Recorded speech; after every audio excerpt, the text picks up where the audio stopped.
নমস্কার বন্ধুরা, আমি আপনাদের প্রিয় পরিচিত বন্ধু শ্রীময়ী। আপনারা দেখছেন ট্যারট গাইডেন্স উইথ শ্রীময়ী। বন্ধুরা, আজকে একটি মেল দিয়ে শুরু করব আজকের অনুষ্ঠানের আলোচনা। তো মেলটি আমার মনে হয় যেটা এই মেলটি শুধুমাত্র এই ভদ্রমহিলার মনের কথা না, বাংলার ঘরে ঘরে ভারতবর্ষের বিভিন্ন কর্নারে ছড়িয়ে আছে এই সমস্যা। এই মেলটি তারই প্রতিধ্বনি বা প্রতিচ্ছবি। সেই কারণেই এই মেলটিকে সিলেক্ট করে আমি কিন্তু আমার টিম সিলেক্ট করেছে এবং আমি এই মেলটি আপনাদের সামনে এটার রিডিংটা করব এবং সেটার আমি আনসার দেব। তো দেখে নেওয়া যাক। এটা হচ্ছে সুদূর দিনাজপুর থেকে এই মেলটি এসেছে আমার কাছে এবং যেটি হয়েছে যে এবার এই রিডিংটি আমি করব। সমস্যাটা অত্যন্ত গুরুতর, আপনাদের সামনে আমি এখন শেয়ার করছি সমস্যাটি। ভদ্রমহিলা জানিয়েছেন এবং আমাকে লিখেছেন, দিদি আমার 8 থেকে 9 বছর হয়ে গেল বিবাহ হয়েছে, কিন্তু আমাদের কোনো সন্তানাদি এখনো পর্যন্ত হয়নি। তো আমরা বিভিন্ন ডাক্তার দেখিয়েছি, ডাক্তাররা দুজনকেই ওকে বলেছেন, অর্থাৎ আমি বা আমার স্বামীর কোনো শারীরিক কোনো দোষ ত্রুটি সেক্ষেত্রে দেখতে পাওয়া যায়নি। কিন্তু সমস্যাটা যেখানে হয়েছে, এই মোটামুটি 3-4 বছর পার হওয়ার পর থেকে বিভিন্ন অনুষ্ঠানে আমাকে গেলে লোকে বাঁকা নজরে দেখে, বাঁকা চোখে তাকায় এবং আশেপাশে হুইসপারিং অর্থাৎ ফিসফাস করে কথা বলে। যে আপনারা বন্ধুরা বুঝতে পারছেন, আমাদের দেশে যে কথাটি বিবাহের পর দীর্ঘদিন সন্তানাদি না হলে মহিলাদের টার্গেট করে যে কথাটি বলা হয়। তো এটা শুনতে শুনতে আমার মনে আমি প্রচন্ড ডিপ্রেশনে গেছি। আমার হাজবেন্ডও ডিপ্রেশনে আছে, তবু উনি অফিস করেন, অফিসে যান, কিন্তু আমি হাউসওয়াইফ, আমি কি করব, অ্যাকিউট ডিপ্রেশনে ভুগছি। তার জন্য এখন ডাক্তার দেখানো হচ্ছে। মাঝে মধ্যে মনে হয় সব ছেড়ে চলে যাই বা কখনো কখনো আত্মহননের পথ বেছে দিই। তো আপনি কি আমাকে বলতে পারেন সত্যি আমার কোলে সন্তান আসবে কিনা? আমাদের বাড়ির গুরুদেব যদিও বা আমার মনের অবস্থা বুঝতে পেরে এসে আমার আশীর্বাদ করেছেন। তিনি বলেছেন যে হ্যাঁ মা, তোমার সন্তান হবে, আর সামান্য কিছুদিন অপেক্ষা। দিদি আপনি আমাকে এটা কনফার্ম করুন, তাহলে এই অ্যাকিউট ডিপ্রেশন থেকে আমি বেরোতে পারি এবং এই মাঝে মধ্যে এই যে স্যাডিজম আমাকে পেয়ে বসে সেখান থেকে আমি বার হতে পারি। তো ট্যারো কার্ডসের রিডিং আপনি বন্ধু জানতে চেয়েছেন, অবশ্যই জানাবো। ফার্স্টে দেখতে পাচ্ছি যে 4 অফ পেন্টিকলস রয়েছে আমার হাতে, অর্থাৎ যে সত্যিই আপনার কিং কর্তব্য বিমূঢ় অবস্থা। আপনারা দুজনেই হাজব্যান্ড ও ওয়াইফ সঠিক রয়েছেন মেডিকেলি, আপনাদের শারীরিক দুজনের কোনো সমস্যা নেই। তা সত্ত্বেও শিশুর হাসি বা কান্না পরিবার দীর্ঘদিন এক্সপেক্ট করেও কিন্তু হচ্ছে না। এবং আপনি যে অ্যাকিউট ডিপ্রেশনের কথা জানিয়েছেন সেটিও কিন্তু কার্ড সাপোর্ট করছে। দা মুন, সত্যি আপনি অ্যাকিউট ডিপ্রেসড এবং আপনার হাজব্যান্ডও ডিপ্রেসড। আপনি বাড়ি থেকে চলে যেতে চেয়েছিলেন, সেটাও ঠিক। 5 অফ কাপস, অর্থাৎ ভেরিফিকেশনে আপনার প্রত্যেকটা কার্ডই আপনার ফেভারে কথা বলেছে, মানে আপনার বক্তব্য পুরোটাই সত্যি। এবং বাড়ির গুরুদেব যে আপনাকে আশীর্বাদ করেছিলেন, দা হারমিট, সে কথা জানাচ্ছে। এবং লাস্ট কোশ্চেন আপনি যেটা করেছেন, দিদি ওনার আশীর্বাদ কি সত্যি হবে? সত্যি কি আমার কোলজুড়ে সন্তান আসবে? ইয়েস, এস অফ পেন্টিকলস জানাচ্ছে সত্যি আপনার কোলজুড়ে সন্তান আসবে। আপনার আইভিএফ বা অন্য কোনো মেডিকেল মানে অর্থাৎ যে বা সারোগেসি বা সাপোর্টিং যে সমস্ত সিস্টেম আছে যাদের বায়োলজিক্যাল বেবি হয় না, তো তাদের জন্য, বাট আপনার সেই সমস্ত সাপোর্টের দরকার নেই। তবে আপনার কয়েকটা গ্রহগত একটু প্রতিকার করবার দরকার আছে এবং কিছু ব্লকেজ রয়েছে আপনার সন্তান স্থানে। সেটা ফিজিক্যাল বা মেডিকেল ব্লকেজ না, এখানে কিছু সিক্রেট এনিমিজ রিলেটেড ব্লকেজ রয়েছে। আপনার সন্তান স্থানটা ব্লক করা রয়েছে, ওই কার্ডটি আমি এখানে দেখালাম না। তো সেই জিনিসটা রিকভারি করে যদি বাকি আপনি ট্রিটমেন্টগুলো যেরকম করাচ্ছেন অবশ্যই ট্রিটমেন্ট করাবেন। তো সুতরাং সেক্ষেত্রে কিন্তু মোটামুটি 2025-এর লাস্ট কোয়ার্টারের মধ্যে অবশ্যই আপনার সন্তান আসবে এবং গুরুদেবের আশীর্বাদ সেক্ষেত্রে ফলবেন। তো বন্ধুরা, এই ছিল আজকের রিডিং। আপনারা ভাবতে পারেন যে সন্তান নিয়ে এতখানি আলোচনাটা আমি শ্রীময়ী করলো, মানে কন্টেন্টটা কি? এটা হচ্ছে যে বিবাহের ফল হচ্ছে সন্তান। তো খুব অল্প দিন সময় আছে ফলহারিণী কালিকা পূজা বা ফলহারিণী অমাবস্যার অমানিসায় যে পুজোটা হয়, এই পূজাটি হয় ফল লাভের জন্য। বন্ধুরা, আমাদের কেরিয়ারের বা আমাদের পরীক্ষার ভালো প্রিপারেশনের ফল হচ্ছে দুর্দান্ত রেজাল্ট, একটা মার্ক রাখা, কেরিয়ারে মার্ক রাখা এবং বিবাহের ফল হচ্ছে সন্তান। তো এই ফল লাভের জন্য হচ্ছে ফলহারিণী কালিকা পূজা, এবং এই দিন মহানিশায় যার পূজা হয় মা কালিকার, তিনি কখনো কাউকে খালি হাতে ফেরান না, তাকে অবশ্যই তিনি ফল দান করেন, অর্থাৎ রেজাল্ট দেন। তো আপনি এবং আপনার মতো যে সমস্ত মহিলারা এই সমস্যায় কষ্ট পাচ্ছেন, এটা ছাড়াও অ্যাপার্ট ফ্রম দ্যাট, যদি কোনো মানে দাম্পত্য তীব্র অশান্তি, মামলা মোকদ্দমায় ক্রমশ হারছেন, শত্রুরা পর্যুদস্ত করে রেখেছে আপনাকে, কিছুতেই এগোতে পারছে, এক্ষেত্রেও তো পাওয়া গেল যে মেডিকেল কোনো ডিসপুট নেই, অথচ 7 বছর ধরে রেজাল্ট নীল, কোনো ফল হচ্ছে না। Remove the blockage and get your benefit. আমি সোজা কথাটা সংক্ষিপ্তভাবে বললাম, অর্থাৎ এই ব্লকেজ ছাড়িয়ে সামান্য একটি গ্রহ প্রতিকারের দরকার আছে, এবং তার সঙ্গে কিছু হিলিং, যেটা হ্যাঁ আপনি পাশাপাশি এটুকুও জানিয়েছেন আমার স্বামী এই সমস্ত মানে অ্যাস্ট্রোলজি, তাবিজ, কবচ, ঠাকুর দেবতা এগুলো থেকে তার মন সম্পূর্ণ উঠে গেছে, তাকে কিন্তু কিছু ধারণ করানো সম্ভব না। তো শ্রীময়ী ক্রিস্টাল হিলিং রয়েছে, তো ক্রিস্টাল থেরাপি রয়েছে, যে ক্ষেত্রে আপনার স্বামীকে ধারণ তো করাতেই হবে না, আপনি যদি প্রয়োজন বোধ করেন তাকে জানাবারও দরকার নেই।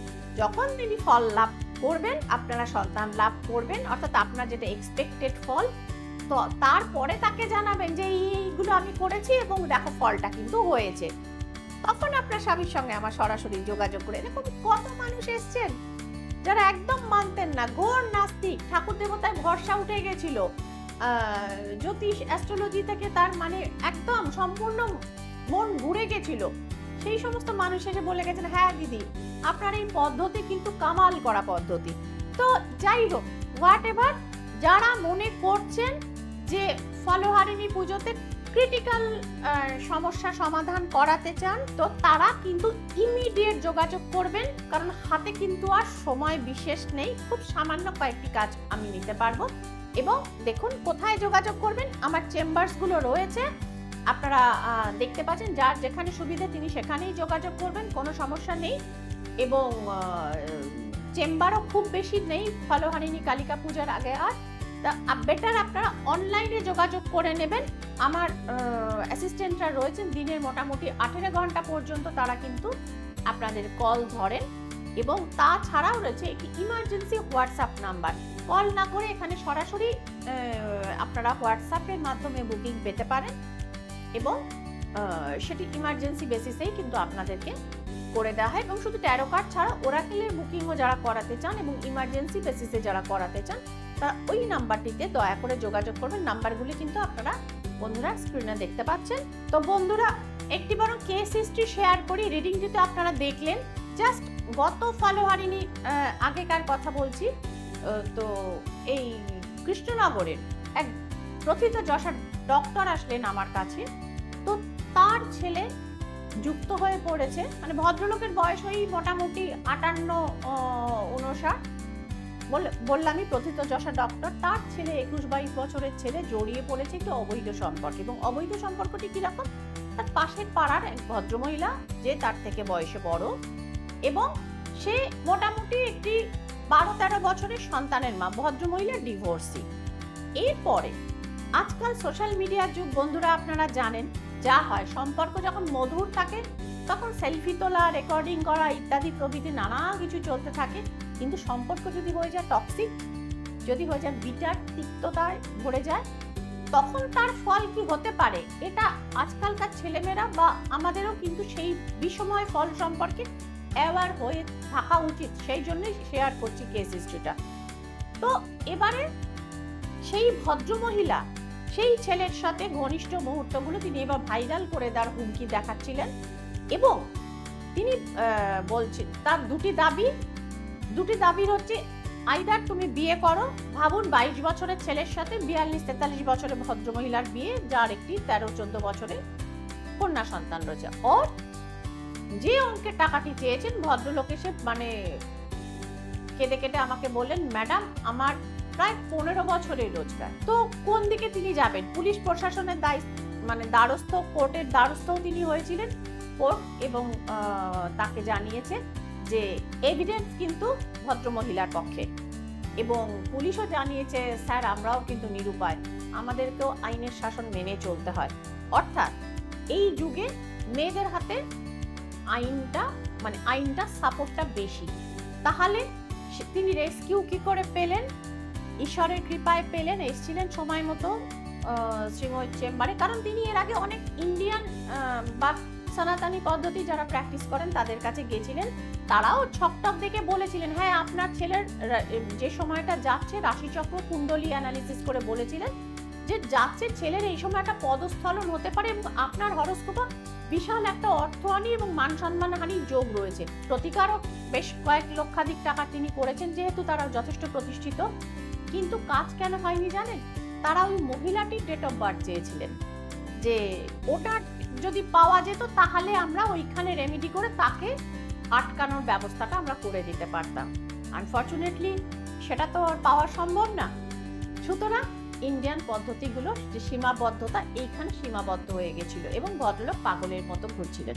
যাই হোক, তিনি এসে পড়েছিলেন গত ফলহারিণীর আগে by the grace of God, এবং তাকে সেই সমস্যার সমাধান কিন্তু করে দেয়া হয়েছিল। তারপর তিনি কিন্তু মোটামুটি তাকে বলেছিলাম যেটা ক্রিটিক্যাল সমস্যা, ফলহারিণীদের কাজ করে দিচ্ছি, অবশ্যই ফল ফলবে, কিন্তু কয়েকটা মাস আপনাকে ধৈর্য ধরতে হবে এবং যা যা মেথড আপনাকে বলে দেবো সেইগুলো কিন্তু প্রয়োগ করতে হবে। ছবিটি ছিল ভদ্রমহিলার, যেটা আমার ক্রিস্টাল হিলিং বা ক্রিস্টাল থেরাপি সাহায্যে যেটা করা যায়, যে ওয়ার্কআউটটা করা যায়, সেখানে কিন্তু মিরাকেল হয়েছিল। এবং ওই যে বললাম ঈশ্বরের কৃপায় ভদ্রলোক আজ সমস্যা মুক্ত।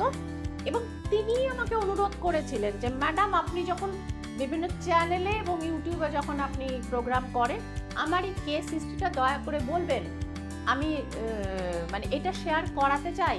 কারণ বহু লোক যারা আমার মতো সমস্যায় পড়ে প্রায় সর্বশান্ত হওয়ার জায়গাতে গিয়ে পৌঁছেছেন, কিন্তু কোথাও বেনিফিট পাচ্ছেন না, তারা যেন এইরকম ভাবে আমার মতো বিপদে না পড়ে, সেই কারণে আমি সচেতনতা বাড়াতে চাই যে রিলেশন করো, যেটা করো, যা কিছু করো, কিন্তু সম্ভাব্য জায়গাতে কিন্তু সেটা করো যাতে সেটা সমাজসম্মত এবং মোট কথা অ্যাকসেপ্টেবল হয়। This is the main point. তো সুতরাং যাই হোক, ফলহারিণী অমাবস্যা সেই ক্রিটিক্যাল ক্রিয়া করে এই ক্রিটিক্যাল সমস্যা থেকে ভদ্রলোক এবং তার পরিবারকে রক্ষা করতে পেরেছিলাম। এটা আমার কাছে অত্যন্ত আনন্দের একটি ঘটনা।